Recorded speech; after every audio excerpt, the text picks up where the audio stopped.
Oh, it's so fucking annoying. YouTube need to fix this stupid ass app, bro. I know it's crazy as hell to get on here and disrespect the platform that you're using, but let's be for real. Why is it every time I go to log this in and turn this on live, it always will sit there for like 2 or 3 minutes just spinning, saying going live, and then you gotta refresh it. That means something wrong with y'all shit, bro. This every week. Anybody trying to deal with this? Because then I'm having to go back through and I have like multiple uploaded episodes that have zero fucking content on them. So it looks like I have a shit ton of these videos that don't even be working. Corny. Anyway, listen, man. I know the attitude is already on 10. I don't care. I really don't care. But you already knew that. If you've watched this show at any point within the last year, 2 years, whatever it's been, you know that I don't care. I don't care about having a bad attitude because it's just a part of life. See, that's part of the problem with a lot of these people is that we walk around all day amongst one another trying to pretend like pieces of life don't exist. People wake up in bad moods. I didn't wake up in a bad mood. I'm just saying that's a thing.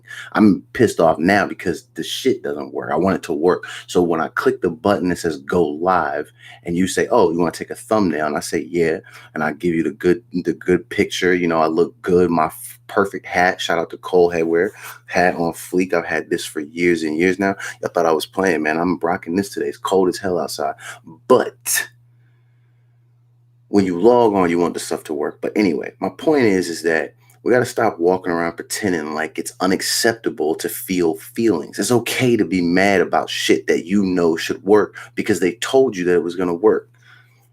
It's okay to be mad that there's big ass holes in the freaking street and that the city won't do nothing to fix it. Once again, you know, part of what I like to use this show for is to give all of my complaints. This week, what am I complaining about? Believe it or not, nothing. Life is actually low-key pretty lit right now, so there really aren't any complaints. But I did want to come on today, and I wanted to talk about something I actually do think is very funny. And then it's not the YouTube shit not working, because ultimately it ends up working. I enjoy being on YouTube and putting the shows on YouTube. Just wish that these glitches would not happen. That's it. But anyway, other than that, life is good. But I thought it was funny that I've posted some things lately because you know me, I like to ruffle feathers and start shit and engage in conversation. But I also like to see how people are going to respond and talk about things. The topic of side pieces came up. And I think in the past, when I've talked about this on the show, if I have talked about it, which at the same, honestly, I'm going to tell you this. I be floating in the clouds a lot. Although my memory is very sharp like iron, there are times when I don't remember if I talked about something. You know, obviously I remember mostly everything I do because it's action based, but like just one-off conversations, I don't know if I've ever brought this thought up specifically. So in regards to side pieces, I've always subscribed to the idea that that's not your choice. And the reason this came up is because, and it's not just today, there was somebody that did it today, somebody I know, a friend of mine, but other people in the past, like, you know how some people are. When the question gets asked, would you be a side piece or not? An ego will kick in for almost everybody. They're confident. Hell no. I'll never be a motherfucking side piece. Look, it's me or it's nobody. I'm the prize. All these things. You're like, yeah. I love it. Be confident. That's great. But you have to remember that it's not your choice if you were going to be a side piece or not. That isn't your choice because you don't get to control what other people do and the decisions that they make. You wake up every day with your partner hoping but knowing that you're doing enough to still be chosen, but you are still ultimately hoping that they wake up still wanting to choose you every day. And there isn't any shame in that. You're not getting out of bed being like, okay, here we go. Day 7,033. Hope it's still me. Like, you're obviously not doing that, but you do things to show your partner that you care. If you have a partner or multiple partners, some people do that now. And it's okay to have that situation. As long as you do what you're supposed to do to keep those people happy and maintain the strength within that relationship, You shouldn't have to worry about being a side piece. But to have the confidence and walk around legitimately saying to yourself and out loud to other people that that could never happen to you is foolish. It's not your choice. I've accidentally been a fucking side piece and had no idea about it because I was the bitch's boyfriend. And you don't know. You don't get to decide what other people are going to do. And if you feel like you have to maintain that type of control, you don't need to be in relationships. Because the one thing I'm not going to do is be with somebody that I feel like I have to watch their every step and every move. This is not you know what it feels like, or what I tend to think people are hoping for? They're hoping for a Pinocchio Geppetto situation. You're not finna have your hand up my ass, working my mouth in the controls from the bottom. That's not finna happen. You don't get to do that to people in relationships. So you have to trust that they can go out, live their lives respectively, do the things that they do throughout the course of their day, and those things not be crazy shit that's gonna like make you feel some type of way. But again, you don't get to decide for that person that you were absolutely not going to be a side piece. That's not how this shit works, because if you're not doing what you're supposed to do, or if it's not even you, sometimes and most times it's not even you, it's just the person is shitty and they're still opting to go out there and do all those things. It's just what it is. I have never ever been the greatest of boyfriends because, let's be honest, men aren't great at that and don't really know what to do unless someone has actually showed them the blueprint, and you get good feedback from women who are actually happy, or even men who are actually happy. You want to hear people say that these things that have been done for them or to them have made them happy. And then you can be like, oh, well, let me try this and see if it makes my person happy. It doesn't always work out. But I will say, when this situation happened to me, I was not doing anything that I feel warranted me becoming the side piece. But also, for my homeboy, who apparently was also dating her, he ended up being the side piece too. It ends up going that way because the person, our common denominator, opted to tell us both that we had nothing to worry about and that it wasn't him and that it was just going to be us. And that obviously wasn't the case, because that's what people do. As much as I didn't want her to play me out like that, it wasn't my fucking choice. I'm not going to say Shorty's name. I'll say my homeboy's name. I was thinking about this yesterday. Shout out to my nigga Eric. But Eric, I'm so happy and thankful for you, my brother, that you didn't end up with a sorry bitch like that.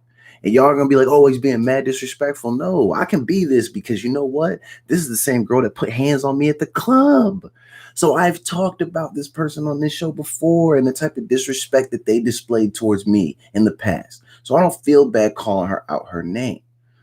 But my point is that I never had the option or the opportunity to be like, no, I don't want to be this. You might make some things clear, like, hey, don't play with me now. Or it's just me. Or you see something suspicious and you say, hey, look, I don't really like this. Let's have a conversation. You can do all that. You can lay out your expectations, but you know what? That person still has to go on about their business. They still have to make their choices. They still got to figure this shit out up here and as well as down here. So I got the camera a little bit high. Let me twist it up a little bit. But at the end of the day, there just isn't a whole lot that you can do. You have to remember that you cannot control the choices that other people make. So I'm putting it down just a little bit. I use my stand for other things, so I had it adjusted when I went and hooped the other day. I had to record myself hooping because I had to make sure that my form was looking okay. That shit looked like it was ass. So I'm gonna be back at the court today if anybody's trying to run the ones. What are your ones like? I am going to do a starters on the bench podcast episode this weekend where I highlight my love of basketball and my journey through that. And I'm going to highlight everyone who I feel like has had an influence on me as a basketball player. And I think it's going to be an amazing show because it's going to give me an opportunity to shout out all my friends who are here in the Washington area, other states, pros that I've played against, people who, like I said, I personally know people from back home, all that good stuff. It's going to be a great show. But anyway, that's why the camera was up high. But back to my point. I never had an option. Like I said, I may have had some conversations with old girl being like, look, don't do me dirty, fam. I ain't the one. But it still didn't matter. And that was not the first time. I remember one of my first, like the first legit girlfriend I had, which wasn't even until I was like 18. Because like I said, I thought that I was going to be one of the best basketball players of all time. I skipped all my high school dances to go to the gym to hoop. Anything you could think of. I even skipped school. And that was the other problem. 95% of the reason why I didn't make it is because I was just trying to skip stuff to go play basketball. Some of the shit you still got to go to. School is one of them. Stay in school, kids. Don't be a dummy like me, because then you're going to end up in front of a microphone and a camera trying to make it at age 34, and you're going to be bumming it. And it's not worth it. Let people guide you and lead you. You don't have it all figured out. But anyway, I did all this because I wanted to be a hooper. So when people were like, yo, this girl likes you. And I'm like, oh, me and Shorty, we was friends. Okay. You know what? I'll do this. I'm still going to hoop. But you know what? Maybe it's time for a girlfriend. Thinking back on it now, knowing that I ended up being the boyfriend, but playing the side role to a nigga who was working at McDonald's. And even when you're young, that still hurts. Because mainly because this nigga smells like McDoubles all goddamn day. You mean to tell me that I'm being creeped on for him? And I tell you, when I was young, I know I told this story on the show before. When this happened, I remember I used to drive this old beat up Grand Marquis. And keep in mind, his car was better than mine. He had like a little small, like Nissan truck. It was like kind of clean. It was cleaner than my shit. So maybe that's what it was. He also had access to free food. She was always hungry. And that's not shade, because I'm always hungry. So I get it. And a lot of my friends from back home, they listen, they know. And I'm not trying to disrespect old girl, because me and old girl is cool. And listen, we're still cool. I don't talk all the time. I probably haven't talked to her in years, but it's never on no like F you type of stuff, because we've already resolved it.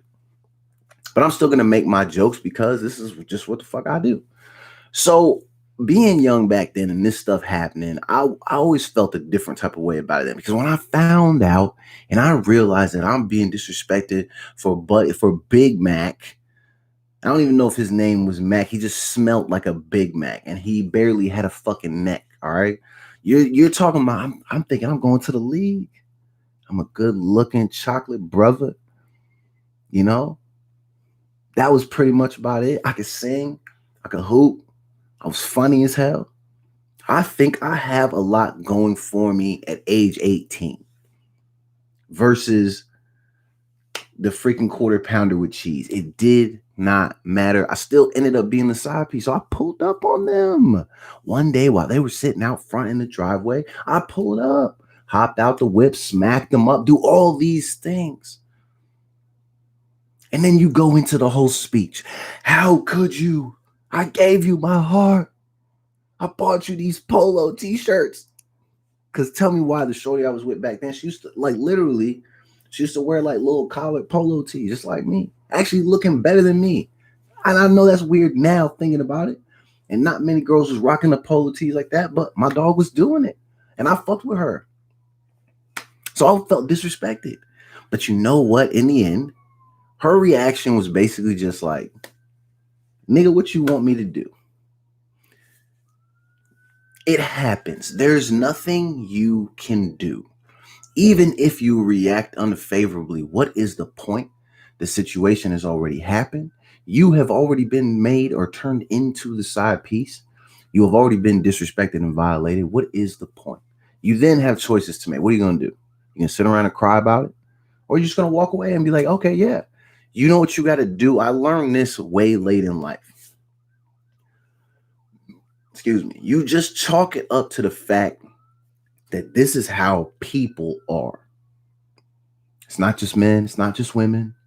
People are just shitty shit. Even this morning, shout out to my dog, Skylar. Skylar sends me a video And Skylar sends me tons of funny ass videos, all random types of shit. But he sends me one where we're gonna have to discuss the fact that this is a video where it's a display of a woman not being shit because she's getting her cheeks clapped from the back.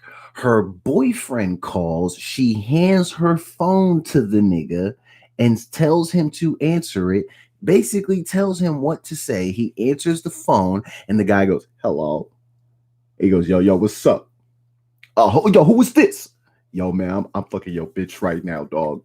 Come on, man. It's just people. People are trifling. It can happen to anybody. So please do not walk around with the type of ego and confidence thinking that you could never be the side piece, because it happens to us all. Now, if you end up lucky enough to be with somebody who wants to be your partner, and I've learned this over time. If you find someone who is actually putting in the effort, they're active, they choose to support you, your dreams, the things you stand for, you guys meet on the same ground morally, which is very important, especially when you think future and kids and all of these things. If you find somebody that meets those standards, they make you laugh, all the things, hold on to that. Don't ruin that for a person that you will only, because it's weird. And I'm going to say this. Don't ruin it for a person that you will only sleep with in a moment, but you're not actually willing to have dinner with, watch a game with, do all the things with. If you won't spend time with a person that doesn't involve you penetrating them, don't penetrate them. Because it's likely that person probably likes you. You probably don't like them. And then if you have all of the things within a partner that I listed prior, you're going to throw all of that away for something that you don't even give a fuck about. And that's crazy, because there's a lot of people that do that. Why do that? There's no point. So again, my point of doing this show is just to explain to y'all that y'all, listen, if your confidence is here, and that's totally fine, because here on this show, we empower people. We want to build self-esteem and confidence, the whole shebang bang. But if it's way up here and it also has you thinking that you could never be a side piece, please bring your shit down to here, because it can happen to you. It probably has happened to us all. I just told you that it's happened to me. And those were just the first couple of times. You know what's weird? I pride myself on being somebody that really can't be finessed. But at the same time, people can surprise you. I'm almost willing to bet that... I'm not going to say that. No, I'm not going to say that. Never mind. I was going to say some crazy off the wall shit about an ex, but I'm not going to do that, because you know why? That's back there in the past. And I don't know what this little hand signal was. It's kind of like, here it is, and I just tossed it back. Not a lot of room to, and then I look back because I'm going forward. Anyway, don't pay attention to me. I'm just stoned, and it really doesn't matter. But I just wanted to come give you some of these gems, because I really do see people walking around with their confidence mad high, and I love it. But I also, I'm concerned for some of you, because when that initial punch comes, are you going to be ready? And the punch that I'm talking about is the moment that you find out that you really wasn't the one. I will tell you, I was devastated. Given the stories that I told you, those two people at those points in my life, and obviously the first one I told you about who smacked me, the very beginning was great. It's always great in the very, and I'm talking about just the first couple of weeks. They really be having you thinking like, oh shit, kink treatment on the way. Okay, bet. Yeah, fuck with it. Okay. And then it's not. Then a year later, you're getting smacked at the club basically for nothing. And no, I did not strike her back. If niggas was thinking that, no, that's not my steez. Everybody in the club thought that was going to happen. And I just said, oh, okay. You have a crew behind you. All y'all come outside and we'll go outside. And they walked as far as basically just directly behind the security because they didn't want that shit. In these situations, both times, the people who were the cause of the situations becoming physical, either them or their posse, they always end up not actually wanting the smoke. And that also takes me to the other side of this. Why do people dirty if you're not actually prepared to face the consequences? Because what was crazy to me is I remember shorty that I said will remain nameless. Well, both of them were nameless, but the girl who slapped me, I remember multiple times her saying to me that I was crazy based on how I was reacting to some of these situations. I was being called crazy. Now I am. And a lot of that is just the Puerto Rican blood that's in me. I know the family and the people that I come from. Listen, we're not straight from the hood or nothing like that. I mean, I come from a military family. We moved a lot, but the niggas that I was birthed from, both them are crazy. They're people who are not well put together. They're people who do not manage emotions well or handle anger very well. And I did grow up in a house where physical violence was very, very much on the table. Any given moment, people are getting tossed into the wall and smacked up for no damn reason. Yes, my mother and father were those two type of knucklehead ass niggas. So these people, these girls, told me that based on how I was reacting to the things that I thought were happening, that I was fucking crazy.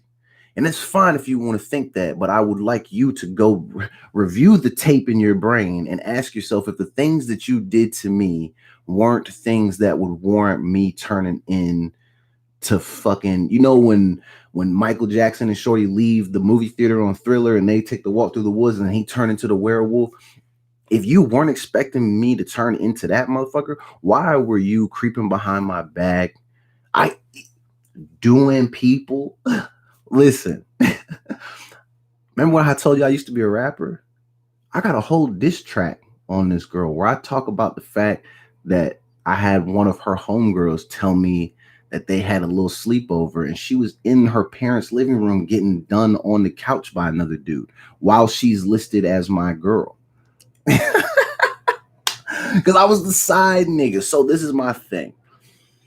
Why put people through those things and then try to tell them that they're crazy? Especially based on how they react. If you didn't want me to react the way that I did by calling you out your name, telling all the niggas at the club to come outside, all the people that she came with, our little jailbird friends, I told y'all, and I will still tell y'all, meet me out front. And they never wanted to do it. But you put people through all that type of stuff and then you look at them and tell them that they're crazy. Who's actually the crazy one? It can't be the person who's in the role of victim. That's weird that we do that to people. Don't do that. That's so shitty. Why do people do that? Who's in the chat? Gatlin. James, you'll have to go back and rewatch it, bro. This is stories that I've told you before, though. James know about all this stuff. He know about... Oh my God, James, I literally was talking about a person we worked with because this is the kicker, y'all. Years later, after Shorty slapped me at the club, guess where she came to work? At my job. At the time, I was the person in charge of all the people who worked in the call center, and my boss actually allowed me to decide her fate. If you don't want her to work here, you just say the word, I'll fire her right now. That was the conversation that we had. I'm like, no, because it's in the past. So I let that shit go and I let her work there. And I got to watch the karma kick in. All the times that I was called crazy and that I was called useless and that I wasn't going to do nothing, but now Shorty had to work for me. James seen it with his own fucking eyes. He used to see how my face would light up like a Christmas tree when I would get to tell this girl that she was doing something wrong, because in that moment, I was king. And I'm petty. I'm a petty nigga. So I loved this shit. And of course, like I said, we get to watch the karma kick in. It was beautiful.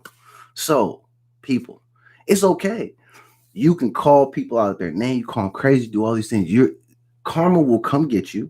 And sometimes in front of your face, you will see these people glow up and they will move on from you. And you will be stuck in the suffering and they will not. I'm doing pretty well. Last I heard, Shorty was struggling. That's okay. James. And I'm sure once James figure out exactly who I'm talking about, if he hasn't already, he'll be dying laughing too, because that's just what brothers do. Shout out to my man, James Gallon. James, get on Cold War, bruh. I'm about, after this show, after I turn off the stream, I'm on the Xbox. Hit me up, bro. It's lit. All right, man. This is the Memechel Jackson Show. Like I said, today's whole thing was just to come on and let y'all know that some of y'all are walking around with the type of confidence that can be dangerous. All right. Stop pretending like you could never, ever be a side piece. But also, if you have somebody in your life that's beautiful and amazing, or you have somebody's, because I know some people, they do the polyamory thing, and there ain't nothing wrong with that. Listen, bro, open relationship. I tried that in 2019. Didn't work for me. I'm just not good at relationships in general. But listen, everybody is meant to find happiness within another person or persons in some form or fashion. All right. Y'all will get there. And you don't have to be a side piece, but some of y'all got to stop walking around acting like it can't happen to you, because it can happen to you. You could also end up smacked up at the club, and then you can also end up having to work for that nigga afterwards. Oh my God. Y'all don't understand how much I love knowing that I have that memory forever, because I'll remember it. Just bow, bow, bow, 3 smacks. And then I remember years later seeing that email in my inbox when I showed up to work. James and I used to come to work early and even on the weekends. James, do you remember when you and I worked the one Saturday and I had told you that email popped up? And what did I say? I said, bro, I think the names on here, one of these chicks is my ex-girlfriend. Because we used to get these emails, or I would get them that would say, we have these new people starting. And that these were basically just my new employees. And it was just my job to make sure when they showed up that I trained them well. You could ask James. I'm one of the greatest of all time at this job. And I came from nothing. Literally, I started in the back room. Lisa only brought me in to just help move boxes and organize files. And then after a week, she was like, you know what? Young, hungry brother, we'll bring you on full time. Lisa, I love you. Shout out to you. But I remember seeing that email and being like, I think this is my ex. Call Lisa, send an email to, hey, I don't want to create conflict, but this might, and it probably is my ex. And then bam, greatest conversation of my life. To know that I had in that moment a power so strong that a regular man could not handle it. And to know a demigod like myself was able to have the ability to potentially fire an ex. I squandered it. I should have fired her ass. And looking back on it, these are the regrets that I have in life. This was a mistake made. When you have that type of power, you take it. And now this is turned into where I tell you that anytime you have the opportunity to crush an opponent or an ex, you do that shit. Anyway, man, this is the Memechel Jackson Show. Shout out to my man, James Gatlin. I love you, bro. Miss you. Hope all's well. Hope the kids are well. Hope family's well. Hope your brother's well. Hope your cousin is, listen, tell your cousin, I feel very fast right now. Hamstrings are working overdrive. So if he's trying to race, run it. I got 50 on me. 50 on black. All right, I'm out of here.